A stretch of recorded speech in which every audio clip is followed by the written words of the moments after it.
Let's roll, baby. Welcome in. It is the Thursday edition of East Coast Bias before Wild Card Weekend. Saturday, Sunday, Monday. You're throwing college football playoff on Thursday and Friday. And I think it's fair to say the boys are ready to go. John Jastremski, Joe House, Raheem Palmer.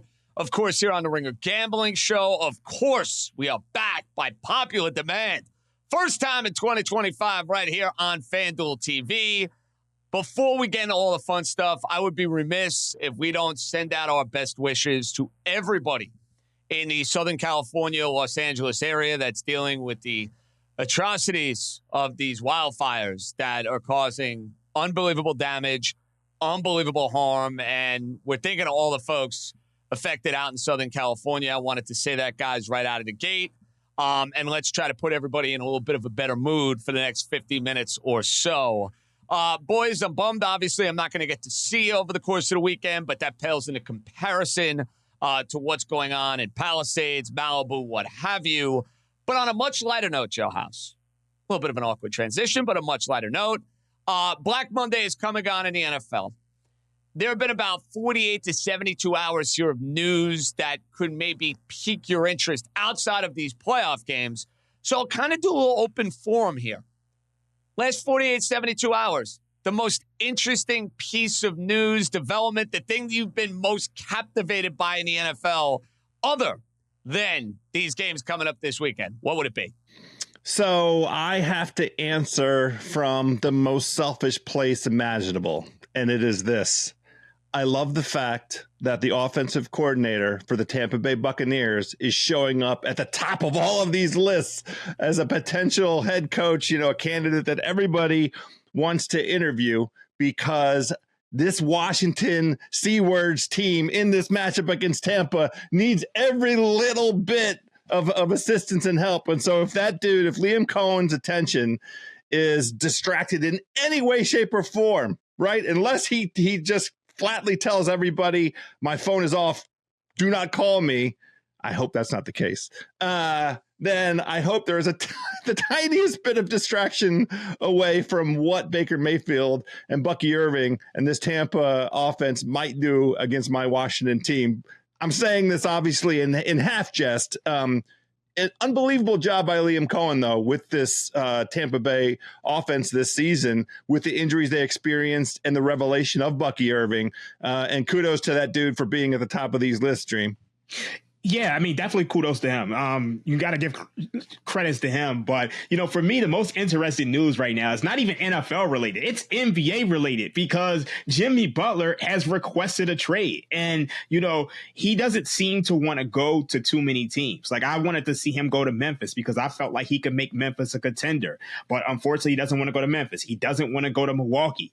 It seems like he only wants to go to Phoenix. And right now, I'm not sure there's anything Phoenix can do to truly move the needle because they just don't have a ton of depth. And then more importantly, Bradley Beal is a guy who they have to trade, and he holds all the cards because he has a no trade clause. So I'm interested to see where Jimmy Butler ends up. I don't know if he's going to end up with a team that's going to shape the championship picture, but we'll see what happens. I'm glad that you went the Jimmy Butler road, Raheem, because there happens to be at the moment two very talented, two very accomplished players that play in South Florida who are not happy about their particular environment. And I have not weighed in on this with you gentlemen. I think you've seen a couple of my texts since Sunday. Tyreek Hill can go stick it where the sun don't shine. Let's acknowledge some facts here. Tyreek Hill was in Kansas City, wanted to get paid, chased the greener pastures, ended up in South Florida, no state income tax, had two of the best seasons of his professional life with the Miami Dolphins. They made him the highest paid receiver in the NFL. I'll take it a step further. They extended his contract when they didn't need to extend his contract. And then the minute after the season comes to a close, you basically throw a hissy fit and a tirade saying, I want out, basically changing your profile picture to Antonio Brown leaving MetLife Stadium after his exodus a few years ago. That's deplorable. That's classless for a guy who is supposed to be a captain of my football team to act like that, Joe House, I have to be honest, I would prefer never to see Tyreek Hill in a Miami Dolphins uniform ever again. And I know how talented he is, and I know how good he is. Pissed me off that much. But I know this, House. His cap hit is astronomical. The disc jockey and Chris Greer paid him all that money.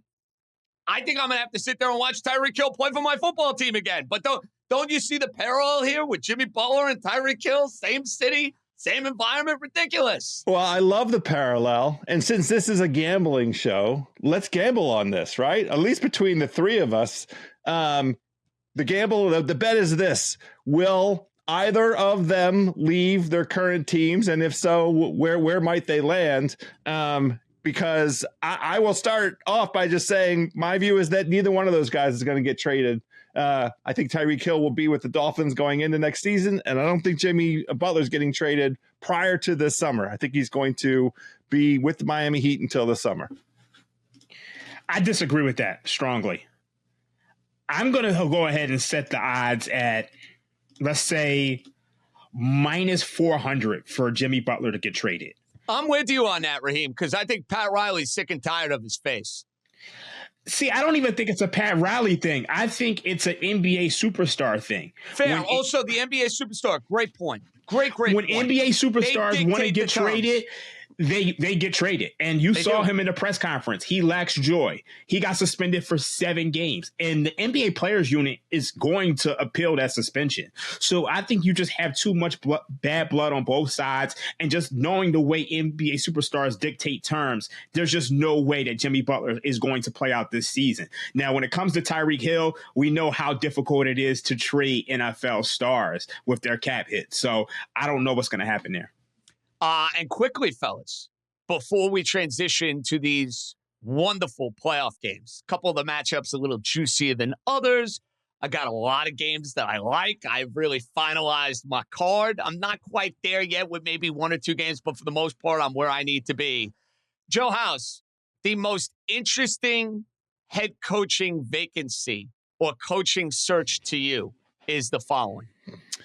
Well, I would say New England because they're in the best position through the combination of young quarterback on, team-friendly contract and all of the cap space that they have available. But I think all three of us agree that Mike Vrabel probably already has that job. If it's not in ink, it's in pencil. They're just sort of ironing out. And so after that, I think I would say the Bears are the most interesting situation because of Caleb Williams and because of the talent that they amassed offensively. And their defense fell off a cliff the second half of the season, but the defense was pretty damn good. The first half of the season, I think they have a lot of personnel in Chicago. That's interesting. So I think the Bears, the only problem with the Bears job is you're in the same division as 3 playoff teams, and those teams don't look like they're going anywhere, Dream. So I'm going to go left on this one. And, it's easy to say the Patriots and easy to say the Bears because they have 2 young up-and-coming quarterbacks. But I think the most interesting team is my beloved Dallas Cowboys. Because when you look at Mike McCarthy, he was trying to interview for that Bears head coaching position, and they denied him.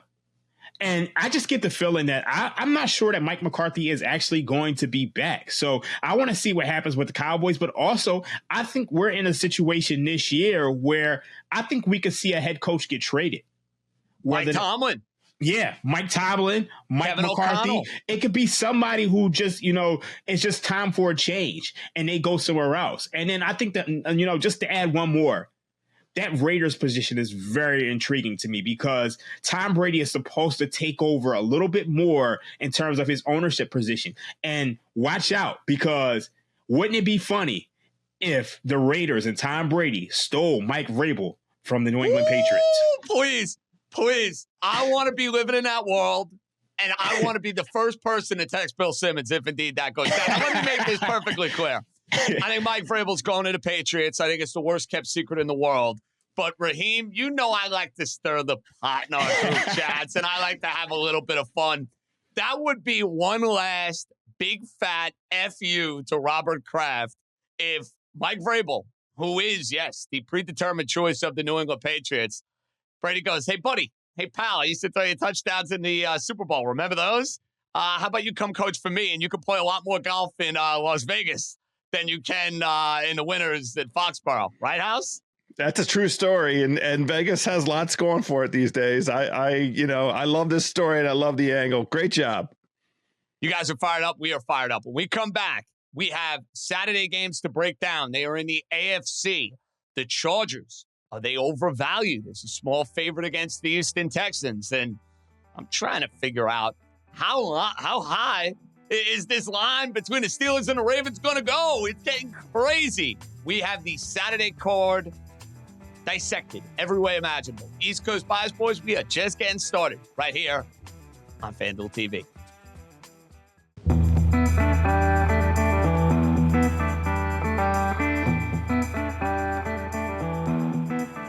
All right, we're going to start with these games basically in order. You know the deal. There are 2 on Saturday at 4:30 and 8.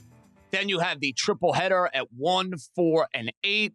And in case you forgot, there's a Monday Night Football game. I would make the case it's the best matchup of the weekend with the Rams and the Vikings.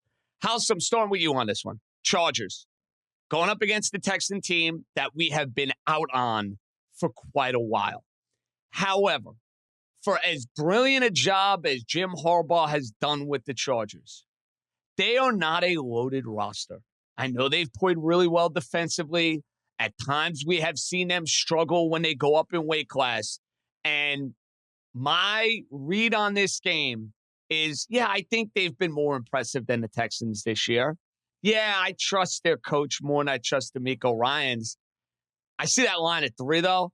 House, I can't get there. I think this line is completely out of whack and completely overvalued. The Chargers should not be laying 3 points on the road. I'm sorry. No way. Well, what about 2.5? Because that's what I see at FanDuel Sportsbook rate. Does that change your mind at all? Not really. No, I think this is a 1-1. I think this is a pick'em game. I understand, and I get your point, and I think this is simply a reflection of the public sentiment, having observed Harbaugh arrive in this situation and do the thing that everybody forecasted he might do, that he's capable of.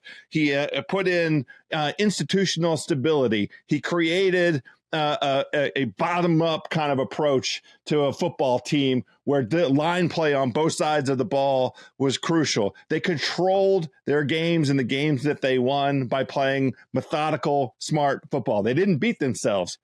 You know how many interceptions Justin Herbert threw this season? Either one of you guys? I'm going to say 6. Dream? I'm going to say 8. He had 3 interceptions this season. 23 touchdowns, 3 picks.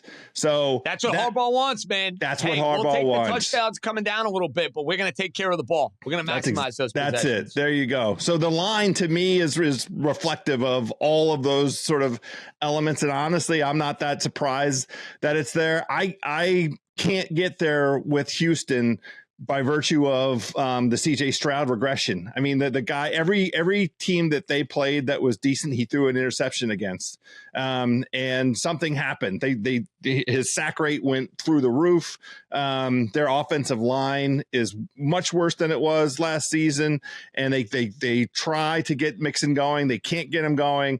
They're a first half team. Their second half numbers have them among the bottom 3 teams in the NFL. So I understand all of the reasons why the Chargers would be the preferred side, would be the public side.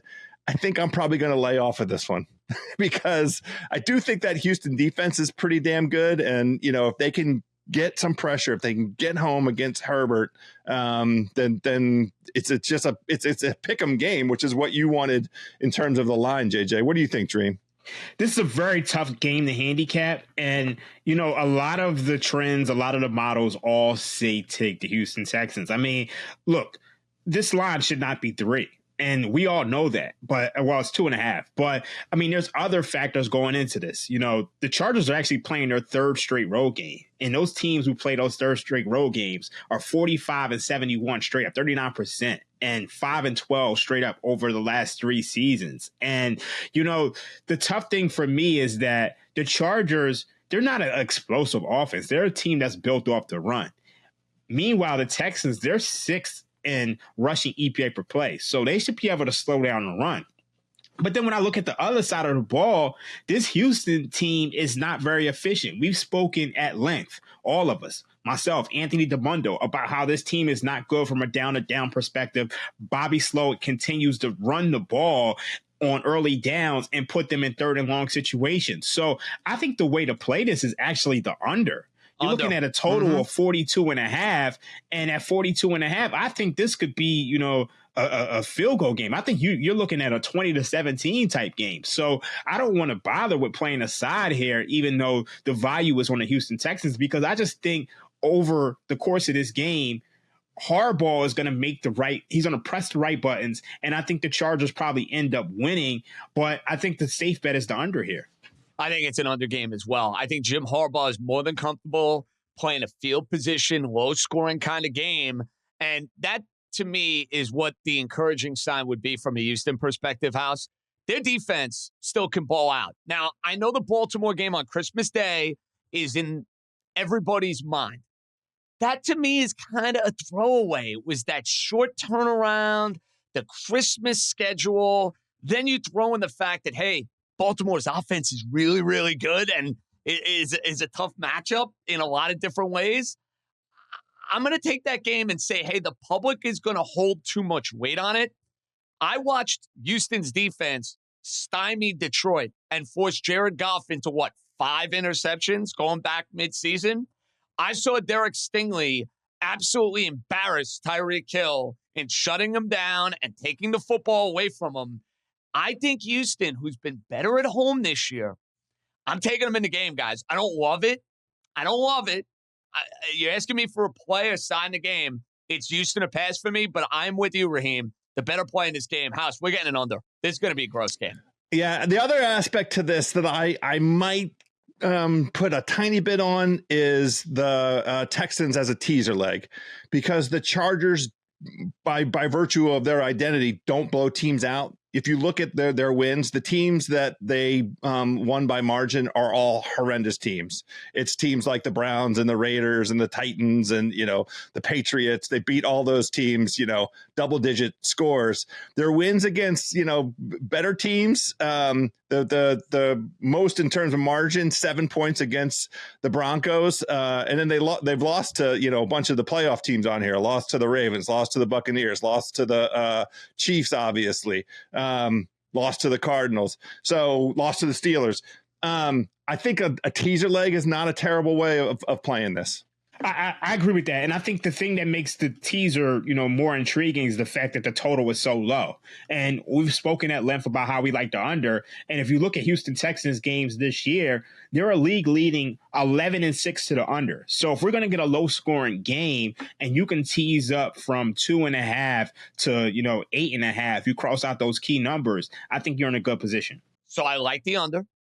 I lean with the Texans. I like teasing the Texans up. I think we have a bunch of different ways that we can get involved and have a little fun with this first game. Now, we transition from game number 1 to game number 2. And, Raheem, we saw this game about a month ago. The Pittsburgh Steelers went into Baltimore, and it was a Saturday late afternoon game, standalone special. The line was around 6. Now on FanDuel, the line is 9.5. There have been some 10s in the market, and nobody has been more skeptical of the Steelers than me. Baltimore has looked tremendous. However, we know Lamar Jackson in the postseason at times, it's been shaky.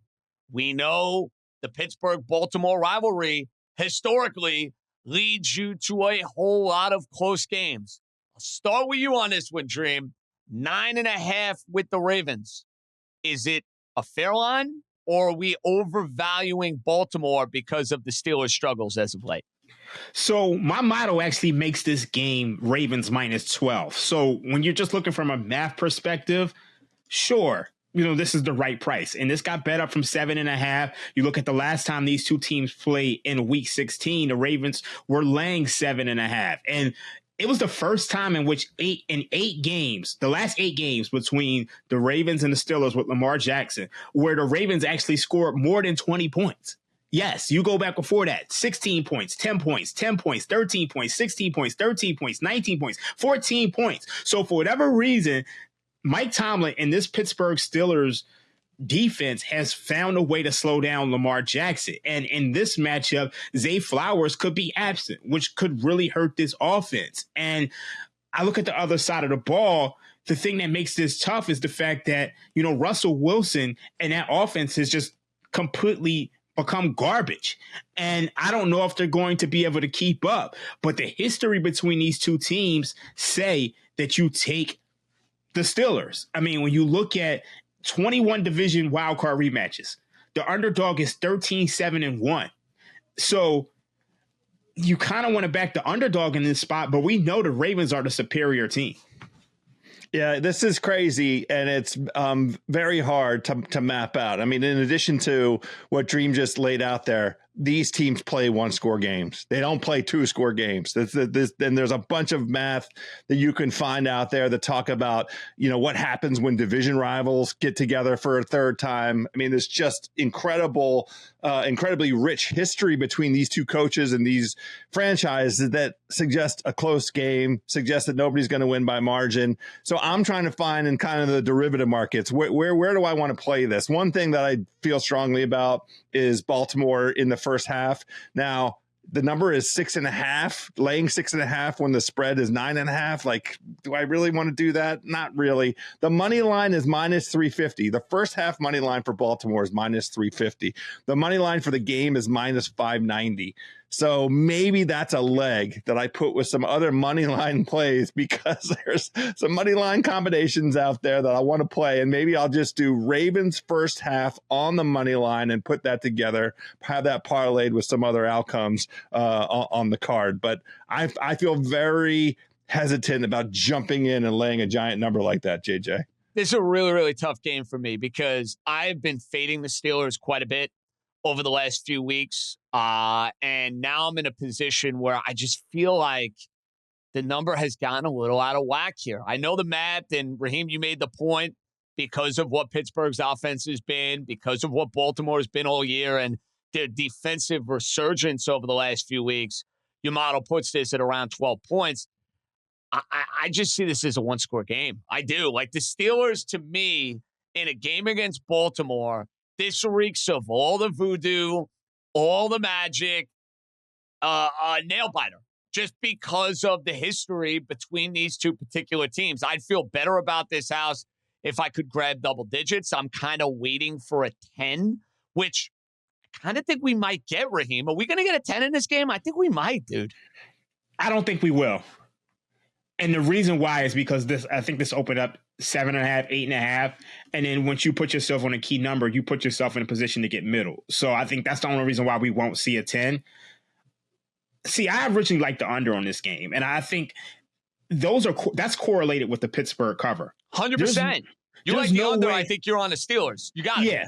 There's no way this game goes over and the Steelers cover. So I think that's how I'll be looking. But I thought House was going to play the greatest hits here. I thought he was going to go grab Derrick Henry anytime touchdown, because that seems correlated with a Baltimore Ravens win. And that's only minus 185 on FanDuel Sportsbook right now. It's not too late. I mean, I'll see if the sportsbook will let me parlay Baltimore to win the first half with Derrick Henry anytime touchdown. I haven't had a chance to throw that combo together, but it sure does sound good to me. And guys, I would be remiss if I don't mention the Steelers have not won a playoff game going all the way back to 2016. It is a long, long time coming for them. And House, to kind of enhance your first half Ravens bet, if you look at Pittsburgh in their last 5 playoff losses, they are getting absolutely blitzed at the beginning of these games. Now, last year it was against Josh Allen. 2 years ago it was against Patrick Mahomes. So maybe Lamar Jackson adds to that. So I'm with you with the idea of Baltimore getting off to a fast start here. But my thing with the Raven defense, and maybe I will be proven wrong in this game, I wonder if they have been taking advantage a little bit, House, of a softer part of the schedule that has kind of enhanced those defensive numbers the last few weeks. I might put a little stop. Maybe they'll shut me up if they do it to Buffalo and shut Buffalo down. But I do think there maybe could be something to be said for that. There is an element to it, but I do think just the way that it's come together against really quality teams, not necessarily offenses, but that to me, has some stickiness, Dream. Yeah. I look, the Steelers were one of those teams that, JJ considers soft. So I know they played the Giants, the Texans, Browns. I should refer. I want to correct that though, Raheem. I don't consider them soft. Mm-hmm. I just think they're fraudulent. Does that make sense? No, but I'm just saying they were part of the schedule where they were a part of that group of team that was, a soft part of the schedule. Fair. Offensively speaking, yes, that's true. Easier. Yeah. So, when I look at a soft team, I never will put a Mike the Steelers aren't soft category. Yeah. But they have weaknesses, and I think those weaknesses have been absolutely positively exposed. Gut feel, House.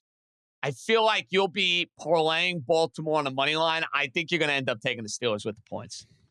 Yeah, I think I'm just going to stay away from the spread, to be honest with you. If I had to play the spread, I would take the points with the Steelers, but I'm just going to put Baltimore in because what I really want is Lamar Jackson and Josh Allen to be going up against one another next week. So I'm just going to bet the outcome that I want. And I think there's plenty to support the idea of Baltimore, the superior team, especially at home. Raheem, what's your gut feel on this game if you had to make a pick?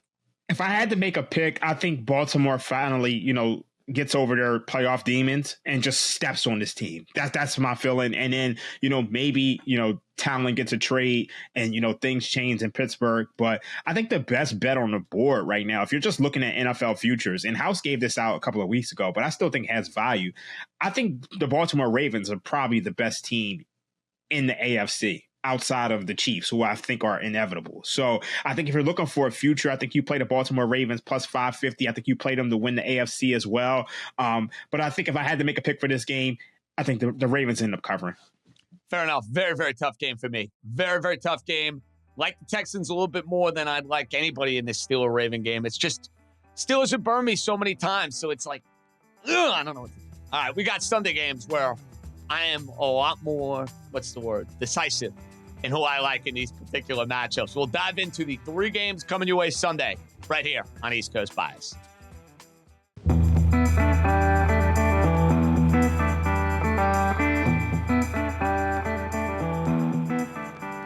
All right, gents, 3 games on Sunday. We start with the 1 o'clock kick. House, Denver, who has been a massive thorn in my side all year, maybe with the exception of that Cincinnati Saturday game. They screwed me yet again because I should have realized Kansas City wasn't even going to play their backups. They had the third stringers in there. They've had a really good year. Give them credit. Sean Payton has coached up the team well. The defense has been opportunistic. Bo Nix has played well. But you have rookie quarterback Bo Nix going into Buffalo to take on the Buffalo Bills. You know what? I'm getting my vengeance here. I'm getting my revenge here. Buffalo is laying a smackdown in this game. I know there are going to be a lot of people making the argument, hey, Sean Payton could go in there and keep it close. You don't trust Sean McDermott, yada, yada, yada. I don't think Denver has the talent to go up and down the field with the Bills. I don't see it. I saw them get exposed against the Chargers a few weeks ago. Burrow and the Bengals absolutely smoked their defense. I expect Josh Allen to be ready to go. I expect the Buffalo Bills to be ready to go. This is not their first rodeo in playing a wild card weekend game. Double digits, House. I might be laying some alt spreads in this game. Buffalo, Buffalo, Buffalo. All about that action. I'm not going to try and talk you out of it right now. My inclination is a bunch of props. I want all of Josh Allen. I'm investing so heavily in the Josh Allen portfolio. Over 1.5 touchdowns. Yes. Anytime touchdown score. Yes. Whatever his rushing prop is. Yes. I'd like all of Josh Allen. Give me all the Josh Allen aspects. And then I'm really focused right now on the over in this game because over the last 6 or 7 games of the season, that Broncos defense that was ranking so high, they just given up 30 points, basically 3 out of the last 5 games, every other week. And Buffalo at home is an over truck. So my inclination is to go over. It's set at 47.5. It's just sitting steady there. Nobody's really jumped in. So I kind of think I like the over, and it fits what I have in mind in terms of all my Josh Allen props, Plus, Bo Nix has been throwing the ball with abandon, and they really have some chemistry that's developed with those Denver wide receivers. That abandon includes a lot of interceptions, so I think we might get a pick six out of this game too. I'm going to look at that prop as we go along. But Dream, that's the way I'm sort of sizing this one up. Me and you are always on the same page because I love the over. And you look at the Broncos, until that week 18 game where the Chiefs didn't play anybody, they played 5 straight overs, dating back to the game against the Las Vegas Raiders. That game went over 29-19. Cleveland Browns 41-32. Indianapolis Colts 31-13. And Anthony Richardson, they gave away 7 points in that game with Jonathan Taylor fumbling at the goal line. Then the Chargers 27-34. And then the Bengals 30-24. And we know the Buffalo Bills are going to be able to score at home. So I love the over in this game. I also like the Buffalo Bills. I think this is an absolute smash spot. First-time quarterbacks versus non-first-time quarterbacks. 18-36 straight up and 18-35-1 against the spread since 2002. So this is just a bad spot for a rookie quarterback to go in and have to deal with the Bills Mafia on the road. I think this is a high-scoring game. I think Josh Allen will not be slowed down here. He's going to show why he is an MVP candidate. And I think this is the Bills and over. I think this is a smash spot. I like it. The boys are absolutely aligned in this game. Bills and over. And I think we could take those to the bank. I like parlaying the two of them. I may throw in a 3-leg Buffalo money line over. And I think it'll be sitting pretty in my FanDuel account come Sunday night. Okay, Raheem, this next game is tricky from this standpoint. There's a lot of uncertainty about both Jordan Love and Jalen Hurts, who I expect to play, but Jordan Love got knocked out, beat up in the game against the Chicago Bears last week. Jalen Hurts has not played in a few weeks since he got concussed against the Washington Commanders. That, to me, is this great unknown in the matchup. Green Bay has not played great against big teams this year. Philly has been a tremendous, tremendous home team.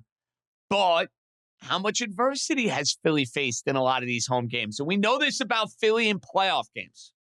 If it goes bad early and Jalen Hurts is a little sluggish maybe after that concussion, there's a little bit of a rust factor, that crowd in Philadelphia that will be rocking and rolling and ready to go, they will turn on that team and they will turn on them very quickly. Where do you stand on this game? Knowing what we know about Love, knowing what we know about Hurts, who's going to play, he was in practice today, he had the helmet on, he's going to be out there. Are we confident? Are we leery? Where do we stand here with the Eagles and the Packers? And I want to make sure the line is exactly where it should be at 4.5 minus 115 for Philadelphia. So I wanted to play the Eagles, but the problem I'm having is Jalen Hurts is coming back from the concussion, and Jalen Hurts hasn't really played football in almost a month. I mean, you're talking about the last time he's played was against the Washington Commanders on December 22nd. I mean, right now it's January the 9th. So I just think that's a long time to not play any football. And I think that makes it tough to lay a bet on the Eagles. But I think the Eagles are the superior team. And as you said, JJ, you look at the fact that the Green Bay Packers, they've been bullies. They've been like the Cowboys of last year. They beat all of these teams except for the teams with the winning records. I mean, they lose to the Eagles, they lose to the Vikings, they lose to the Lions twice, the Vikings twice, and then they finally close it out against the Bears, and you lose one of your key weapons in Christian Watson. Now, if I have to make a bet on this game, this is how I'm approaching it. Because when you see quarterbacks come off the concussion protocol and they hadn't played a while, they tend to have a slow start. So I think this is a cousin style special type game. I think you take Green Bay in the first half, and then I think you take Philadelphia to win the game. So I think Green Bay in the first half is like +3 or so. You can do that, or you can do Green Bay Packers to win the first half, Eagles to win the full game. Oh, I love this. I love when we're getting exotic out here. I'm inclined to just sort of go with Philadelphia, and this might be because I didn't think that Jalen Hurts really got that dinged up from that game and the hit that he took against Washington. I do think that he was sufficiently concussed to be out of that game, but I think the Eagles were being strategic with holding him out over the balance of the other two games. And I think, the version of Jalen Hurts that has been behind this Eagles offense, they don't throw the ball a lot, and they don't need to throw the ball a lot. Now, I do think that they could throw the ball a decent amount against this Green Bay defense. Jair Alexander is out, and we watch the inability of Green Bay to get home in any way, shape, or form, to put any kind of meaningful pressure on Sam Darnold. And Sam Darnold stood in a clean pocket and picked them apart. And that game was not close. I mean, yes, Green Bay mounted their comeback. It's the way that the Minnesota has played, teams all season long. And there was, yet an opportunity for Green Bay to make a play on defense and to get the ball back. And they couldn't make that play on defense. So that game ended up, as a 2-point game. But the larger point is what Dream said. They're 0-5 against Detroit, Minnesota, and Philadelphia. When they step up in class, they get beat.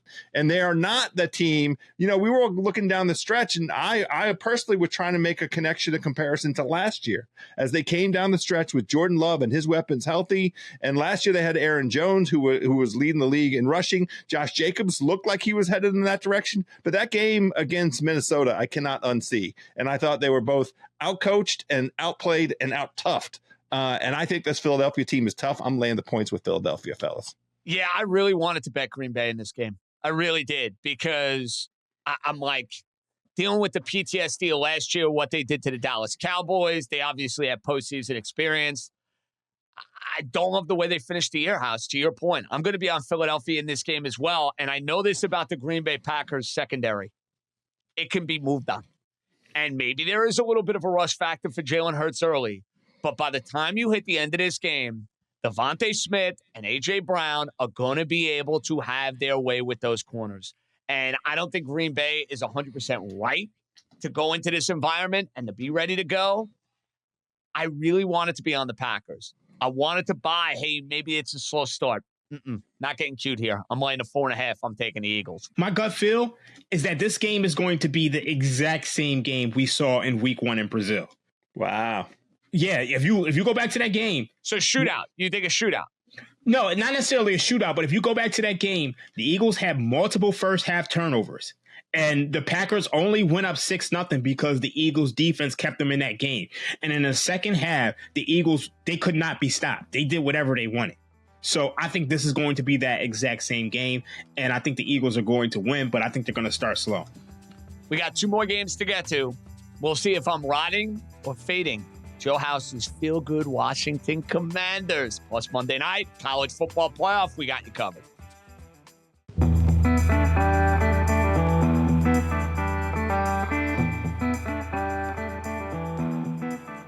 House, I can't wait for your game. I think it's going to be a ton of fun. Jane Daniels has been amazing. Baker Mayfield has major chutzpah. The Bucs were in the playoffs last year. And I know you can go with an emotional hedge or you can ride with your heart. You're not going to like what I have to say, House. I'm taking Tampa. I can't go against Baker Mayfield here. I can't go against the experience of the Buccaneers. To me, Tampa Bay is profiled as one of the best offenses in the NFL all season long. And a lot of trends. I know C.J. Stroud won a playoff game last year, fellas. That rookie quarterback making his first start in the postseason. History tells us they usually don't win. House, you should like this, though, because we've been fading the commies all year, and they keep proving us wrong. I think Tampa Bay wins this game, and they cover the 3. I'm on it. Yeah, I'm not going to try and talk you out of it. Washington had the easiest schedule of all of the playoff teams, outdoor road games. They were, 2-3 straight up. Their run defense is 30th. Like, you can't go into these numbers and say, oh, here's the case for Washington. The one thing I will play, and I am going to support my boy, Jaden Daniels. We got him on his rushing prop, whatever the number is between 46.5, 48.5. He'll be able to run against this Buccaneers defense. But on balance, this Buccaneers team is a different class in Washington. I love my team, believe me, and all of the ways that they found to win. And Marcus Mariota last week against the Cowboys, that was magnificent. But this Tampa Bay team is a different deal. They made the divisional round last year by going on the road and handling the Philadelphia. Oh, no, they were home, but it doesn't matter. Either way, I like Tampa. I think they're superior. The emotional hedge. There it is. I'm not betting it. I'm not betting it. I know you're not going to bet it. I'm just playing. I'm just playing my guy Jaden Daniels. That's all. Only my guy Jaden Daniels. I understand the case for Tampa though. Okay, so once again, me and House are on the same page with the Jaden Daniels props. I love his rushing prop over. And if you look at what he's done earlier this year against the Tampa Bay Buccaneers, if I pull it up right now, against the Tampa Bay Buccaneers, this guy ran 16 times for 88 yards. And if you remove last week's game against the Cowboys, where he only played a half, he had 127 rushing yards against the Atlanta Falcons. He had 81 rushing yards against the Philadelphia Eagles, 66 rushing yards against the Saints. And his prop is only like 45, 46 and a half. And House played the Josh Allen rushing prop. And if you look at the NFL postseason, when you have these running quarterbacks, all caution goes to the wind. You know, they're not saving anything for later. And I don't expect Jaden Daniels to do that as well. So I really love his rushing prop over. Now, there's another prop that I like. And, you know, I really don't want to spend too much time handicapping this game because I just think the props in this game are just absolutely incredible. If you look at the first game between the Tampa Bay Buccaneers and the Washington Commanders, who dominated that game? Chris Godwin. Well, Chris Godwin isn't there anymore. And Jalen McMillan has become the new Chris Godwin. He's the guy who catches all the receptions in the slot. You know, last week against the New Orleans Saints, 5 receptions, 74 yards. Before that, 5 receptions, 51 yards. He's going over his prop pretty much every single week. So you can get him right now on FanDuel Sportsbook at 52.5.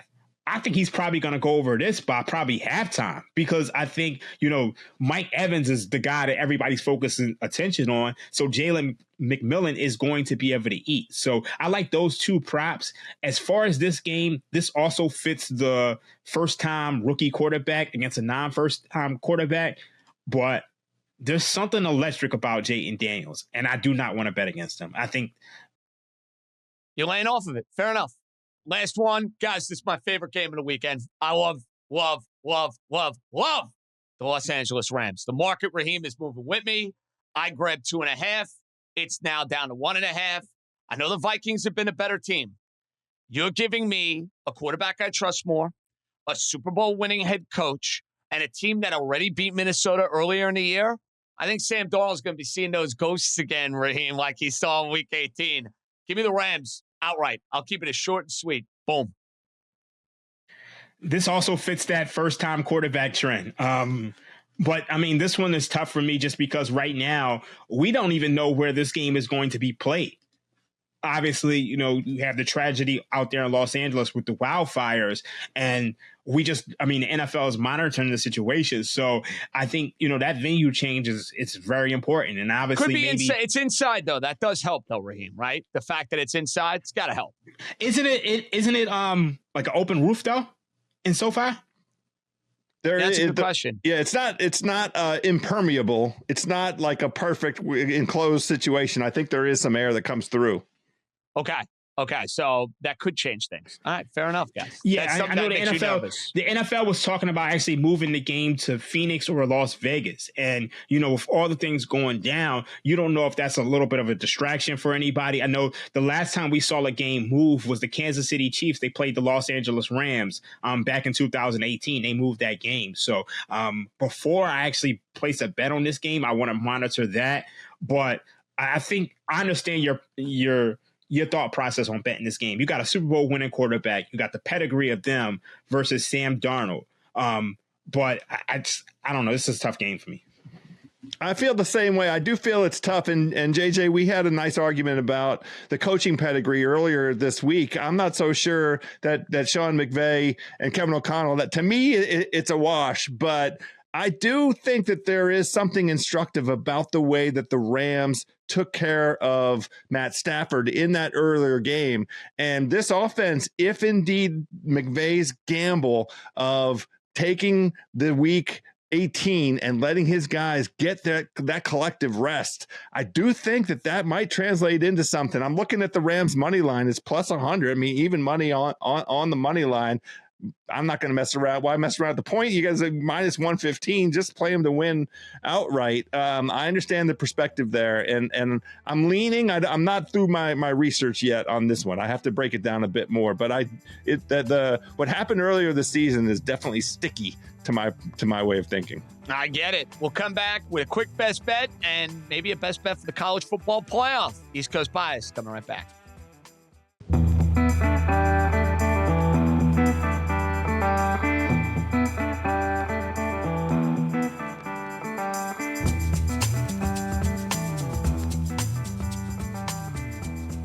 All right, gang, before we say goodbye, best bet time. And not only do we have all the NFL games, we have 2 college football playoff games. You have Notre Dame that has covered like 9 or 10 games in a row, laying 1.5 against the resurgent Penn State Nittany Lions.